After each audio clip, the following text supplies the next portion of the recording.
एक गांव था जहां पर एक लड़का जय और उसके दोस्त परी रहते थे। जय और परी बचपन से ही अच्छे दोस्त थे। वे हमेशा साथ खेलते और मस्ती करते थे। एक दिन गांव में एक पुरानी टूटी फूटी हवेली के बारे में बात चल रही थी।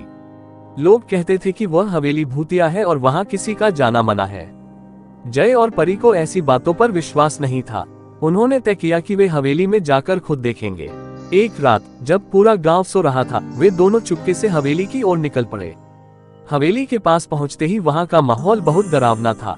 हवेली की खिड़कियां टूटी हुई थीं और दरवाजे चरचराते हुए खुल रहे थे।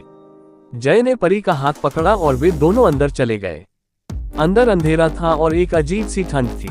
हवेली के अंदर की दीवारों पर अजीबोगरीब चित्र बने हुए थे। अचानक एक भारी दरवाजा बंद हो गया और हवेली के अंदर की बत्तियां जल उठी। अब जय और परी को डर लगने लगा।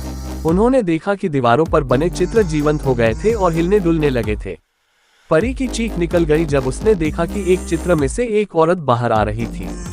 वह औरत बहुत ही भयानक दिख रही थी और उसके हाथ खून से सने हुए थे।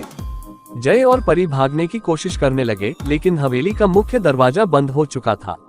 वे दोनों दूसरी ओर भागे और सीढ़ियों से ऊपर की ओर चले गए।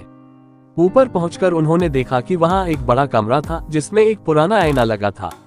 आईने में उन्होंने देखा कि उस औरत का प्रतिबिंब भी है और वह उनकी ओर बढ़ रही है।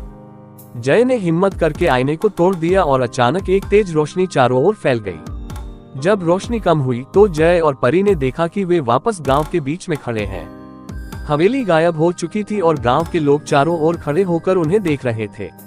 गांव वालों ने बताया कि वे दोनों 3 दिनों से लापता थे और सबको लगा था कि वे कभी वापस नहीं आएंगे।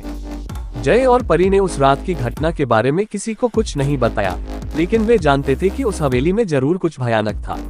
उस दिन के बाद से जय और परी ने कभी उस हवेली की ओर नहीं देखा और न ही किसी को वहां जाने की सलाह दी।